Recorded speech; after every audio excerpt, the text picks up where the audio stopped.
Hello friends, आप सभी का स्वागत है exam point daily one liner में। आज हम वीडियो के सेगमेंट में यूपी टेट 2018 की परीक्षा में पूछे गए हिंदी के सभी 30 प्रश्नों को देखेंगे उत्तर सहित।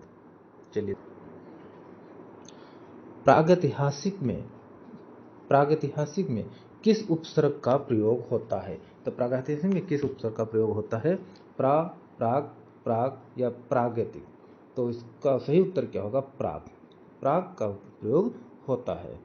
चलिए व्याख्या देखते हैं। इसका हम संधि विच्छेद अगर करें तो प्राग धन ऐतिहासिक होता है, जहाँ व्यंजन संधि के नियमों से का जो होता है वो गा में परिवर्तित हो जाता है। चलिए अगला प्रश्न, तुलसीदास किसकी कविता है? तो तुलसीदास किसकी कविता है? तो तुलसीदास जो है भाई सूर्यकांत त्रिपाठी निराला जी की कविता है। चलिए अगला प्रश्न, बहिष्कार का संधि विच्छेद क्या है? तो बहिष्कार का संधि विच्छेद क्या होगा? बहिधनकार, यही इसका संधि विच्छेद होगा और विकल्प इसका पहला सही होगा। इसका हम देखेंगे, संधि विच्छेद करते हैं तो बहिधनकार है। यह एक विसर्ग संधि है और विसर्ग से पहले ई हो और बाद में का हो तो यह विसर्ग श में बदल जाता है। चलिए अगला प्रश्न, वैदेही वनवास किसकी रचना है? तो वैदेही वनवास भाई किसकी रचना है? यह अयोध्या सिंह उपाध्याय हरिऔध जी की रचना है। चलिए अगला प्रश्न, निम्नलिखित में पुल्लिंग शब्द का चयन कीजिए। पुल्लिंग शब्द कौन सा है? पखावज, पहिया, लिखावट या मझधार। तो कौन सा होगा? पहिया शब्द पुल्लिंग होगा। इसमें पहिया शब्द पुल्लिंग है, जैसे पहिया घूमता है, जबकि बाकी तीनों स्त्रीलिंग शब्द हैं। अगला प्रश्न, दिए गए गद्यांश को पढ़कर निम्नलिखित प्रश्नों को सही विकल्प छांटिए। स्पष्टता, आत्मविश्वास, विषय अच्छी पकड़ और प्रभावशाली भाषा में अपने विचारों और भावनाओं को व्यक्त करना ही संप्रेषण कला है, जो निरंतर अभ्यास से निखारी जा सकती है। एक दिन में कोई अच्छा वक्ता नहीं बन सकता है तथा भाषा पर अनायास ही किसी की पकड़ नहीं हो पाती। इसी अभ्यास से स्वामी विवेकानंद ने जिस संप्रेषण कला का विकास किया था, उसने विश्व धर्म सम्मेलन में लाखों अमेरिका निवासियों को चकित और मोहित कर दिया था। तो ये हमारा गद्यांश है। अब इसके आधार पर दो प्रश्न है, 36 और 37। इसको हम देखते हैं। संप्रेषण कला क्या नहीं है? संप्रेषण कला क्या नहीं है? प्रभावशाली भाषा है, अलंकरण इसमें गद्यांश में इसका उल्लेख नहीं किया गया है। तो यही हमारा सही होगा, विकल्प बी। व्याख्या देखेंगे। गद्यांश के अनुसार संप्रेषण के लिए स्पष्टता और आत्मविश्वास जरूरी है, लेकिन अलंकरण का जिक्र नहीं किया गया है। चलिए अगला प्रश्न, संप्रेषण कला का विकास किससे होता है? तो संप्रेषण कला का विकास किससे होगा? अभ्यास से होता है। संप्रेषण कला का विकास किससे होता है? अभ्यास से होता है। गद्यांश स्पष्ट रूप से कहता है कि संप्रेषण कला को निरंतर अभ्यास से निखारा जा सकता है। चलिए अगला प्रश्न, निम्नलिखित में संयुक्त व्यंजन कौन सा नहीं है? इसमें नहीं हमको बताना है कौन सा नहीं है। तो संयुक्त व्यंजन कौन सा नहीं है? त्रा है, शा है, ज्ञा है। इसमें बी वाला या संयुक्त व्यंजन नहीं है, विकल्प बी सही होगा। चलिए अगला प्रश्न, मृत्युंजय पद में कौन सा समास है? तो मृत्युंजय पद में कौन सा समास है? बहुब्री समास। बहुब्री समास ही है, जी हाँ। तो इसका विकल्प ए सही हो जाएगा। व्याख्या देखते हैं। मृत्युंजय का मृत्यु को जीतने वाला अर्थात शिव, जहां दोनों पद मिलकर किसी तीसरे विशेष अर्थ की ओर संकेत करते हैं, वहां बहुब्रीत समास होता है। इसलिए मृत्युंजय में बहुब्रीत समास होगा। अगला प्रश्न, अलंकार में किस उपसर्ग का प्रयोग है? तो अलंकार में किस उपसर्ग का प्रयोग है? तो अलन, अल या अलम। तो इसका सही उत्तर क्या होगा? डी, अलम।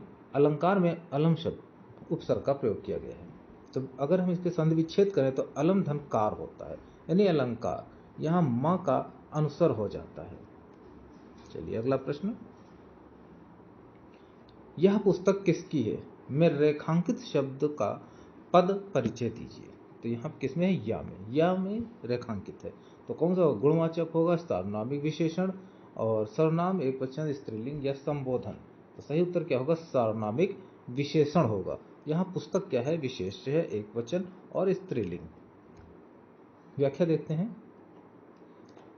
सार्वनामिक विशेषण पुस्तक विशेष, एकवचन स्त्रीलिंग है। यह शब्द संज्ञा से पहले आकर उसकी विशेषता बता रहा है, इसलिए यह सार्वनामिक विशेषण है। चलिए अगला प्रश्न, विश्लेषण शब्द का विलोम क्या होगा। तो विश्लेषण शब्द का विलोम क्या होगा, विश्लेषण का संश्लेषण होता है। विश्लेषण का अर्थ क्या होता है, अलग अलग करना, और संश्लेषण का अर्थ होता है जोड़ना। चलिए अगला प्रश्न, जिनका उच्चारण ऊपर के दांतों पर जीभ लगाने से होता है उसे क्या कहते हैं। तो उसे भाई दंत कहते हैं। विकल्प सी सही होगा। जिन वर्णों का उच्चारण दांतों की सहायता से होता है उन्हें दंत वर्ण कहा जाता है, जैसे ता, था, दा, धा।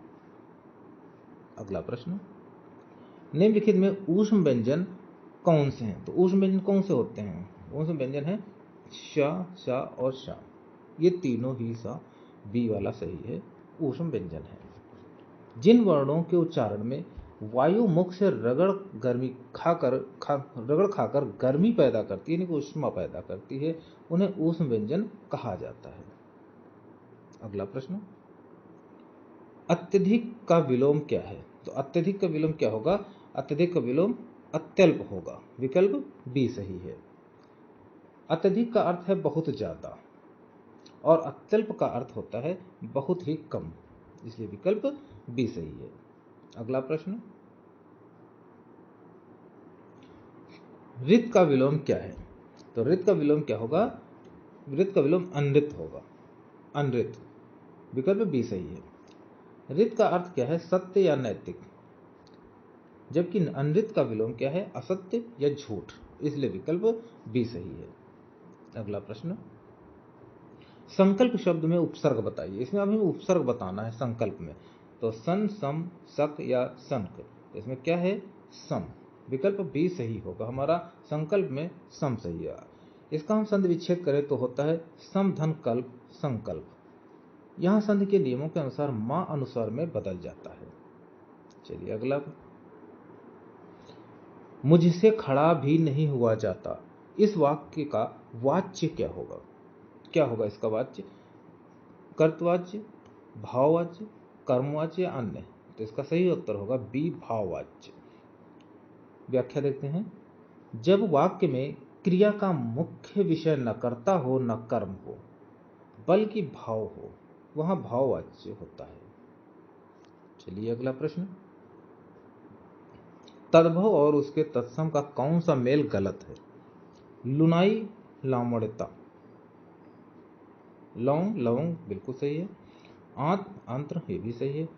आयुष आदेश ये भी सही है। विकल्प हमारा ए सही है, यही हमारा गलत विकल्प है, इसलिए ए विकल्प सही है। यहाँ लुनाई लावण्यता लिखा हुआ है, तो इसका अर्थ हम देखते हैं। लुनाई का सही तत्सम लावण्य होता है, और लावण्यता शब्द व्याकरण की दृष्टि से अशुद्ध है। चलिए अगला प्रश्न, लेखक और उसकी रचना का कौन सा जोड़ा गलत है। स्कंदगुप्त, लक्ष्मी नारायण मिश्र, यही विकल्प हमारा गलत है, पहला ही विकल्प गलत है, हमें यहाँ गलत ही बताना था। तो विकल्प ए हमारा सही हो जाएगा। स्कंदगुप्त, स्कंदगुप्त किसकी रचना है, स्कंदगुप्त जयशंकर प्रसाद जी की रचना है। संस्कृत के 4 अध्याय रामधारी दिनकर, ये सही है। रसज्ञ रंजन महावीर प्रसाद द्विवेदी जी की है, और अशोक के फूल हजारी प्रसाद द्विवेदी जी की है। चलिए अगला प्रश्न, कवि और उसकी रचना का कौन सा जोड़ा सही नहीं है। इसमें गलत ही बताना है, सही नहीं है मतलब गलत है, तो हमें गलत बताना है। तो परिमल सूर्यकांत त्रिपाठी निराला सही है। शिवराज भूषण भूषण भी सही है। शब्द रसायन देवजी बिल्कुल सही है। उद्धव शतक भारतेंद्र हरिश्चंद्र ये नहीं है, यही गलत हमारा विकल्प सही है। उद्धव शतक जो है भारतेंद्र हरिश्चंद्र की रचना नहीं है। उद्धव शतक किसकी रचना है, यह है जगन्नाथ दास की रचना। चलिए अगला प्रश्न, लेखक और उसकी कृत के युग में कौन सा युग्म गलत है, इसमें भी हमें गलत ही बताना है। तो आर्यों का देश आदि देश डॉक्टर संपूर्णानंद सही है। वोल्गा से गंगा राहुल संकृत्यान ये भी सही है। सूरज का सातवां घोड़ा धर्मवीर भारती भी सही है। दर्शन दिग्दर्शन रामचंद्र शुक्ल ये गलत है। दर्शन दिग्दर्शन जो है वो किसकी रचना है, राहुल संकृत्यान की रचना है, रामचंद्र शुक्ल की नहीं। ये विकल्प गलत है और गलत ही बताना है, इसलिए हमारा विकल्प डी सही होगा। चलिए अगला प्रश्न, विराम चिन्ह की दृष्टि से कौन सा वाक्य अशुद्ध है। विराम चिन्ह की दृष्टि से हाँ मेरा यही विचार है, विकल्प ए ही सही है। ये अशुद्ध है, अशुद्ध बताना है तो यही अशुद्ध है। हाँ, हाँ के बाद यहाँ हमें अल्प विराम यानी कि कॉमा लगेगा और यहाँ पूर्ण विराम लगेगा। व्याख्या देखते हैं। हाँ के बाद अल्प विराम लगना चाहिए, जैसे हाँ मेरा यही विचार है। ये देखिए यहाँ पे कॉमा लगा हुआ है और ये पूर्ण विराम लगा है, तो विकल्प हमारा ए सही होगा। चलिए अगला प्रश्न, कौन सा शब्द भिन्न अर्थ और प्रकृति का है। सनातन, निरंतन, शाश्वत, अधुनातन। तो अधुनातन जो है भिन्न अर्थ रख रहा है। भिन्न व्याख्या, सनातन, निरंतन और शाश्वत तीनों का अर्थ पुराना या हमेशा रहने वाला ही है, और जबकि अधुनातन का अर्थ क्या है, आधुनिक या नया। तो प्रकृति में भिन्न है, इसलिए हमारा विकल्प डी सही होगा। अगला प्रश्न, अर्वाचीन शब्द का विलोम है। तो अर्वाचीन का विलोम क्या होगा, अर्वाचीन का विलोम क्या होगा, प्राचीन। विकल्प बी सही होगा। व्याख्या देखते हैं। अर्वाचीन का अर्थ है आधुनिक या नया, जिसका विलोम प्राचीन होगा यानी कि पुराना। चलिए अगला प्रश्न, व्याकरण की दृष्टि से कौन सा अशुद्ध है। अब इसमें फिर से हमें अशुद्ध बताना है व्याकरण की दृष्टि से। विभीषण सही है, विहरणी ये यही हमारा अशुद्ध है, यही अशुद्ध है, और विकल्प हमारा बी सही हो जाएगा क्योंकि अशुद्ध बताना है। विहरणी में क्या है, हाँ में छोटी ई की मात्रा इस तरह से लगेगी,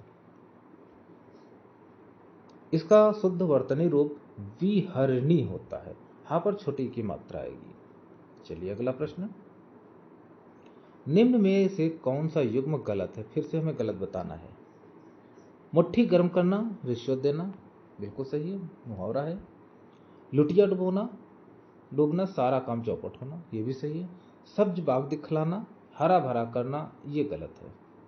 सब्ज बाग दिखाना, हरा भरा करना ये गलत है। माई का लाल साहसी व्यक्ति ये भी सही है, तो हमको यही बताना है, तो हमारा विकल्प सी सही होगा। सब्ज बाग दिखाना, हरा भरा करना ये व्याख्या हम देखेंगे।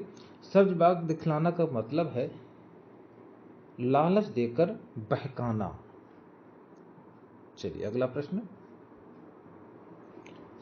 मेरी भव बाधा हरो, राधा नागर सोए, जातन की साई पर श्याम हरित दुत होए।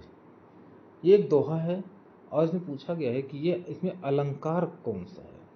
तो इसमें कौन सा अलंकार होगा, इसमें श्लेष अलंकार है, विकल्प ए सही है। व्याख्या देखते हैं। यहाँ पर श्याम और हरित दुत शब्दों के एक से अधिक अर्थ निकल रहे हैं, जैसे हरित शब्द का प्रसन्न होना और हरा रंग, इसलिए यहाँ पर श्लेष अलंकार है। चलिए अगला प्रश्न,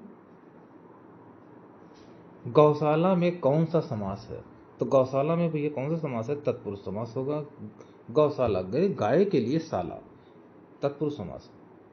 इसका हम देखते हैं, इसका जो है समास गौ यानी गायों के लिए शाला है, यहाँ के लिए जो है साइलेंट है, यानी कि संप्रदान कारक की विभक्ति का लोप है, के लिए साइलेंट है, इसलिए यहाँ पर तत्पुरुष समास है। चलिए अगला प्रश्न, देशभक्ति में कौन सा समास है। तो देशभक्ति यानी कि देश के लिए भक्ति, यहाँ भी तत्पुरुष समास है, विकल्प ए सही होगा। देश के लिए भक्ति, तो यहाँ पे के साइलेंट है, के साइलेंट है। देखते हैं, देश के लिए भक्ति होता है इसका उत्तर, जहां कारक चिन्ह का प्रयोग होने के कारण यह तत्पुरुष समास की श्रेणी में आता है। चलिए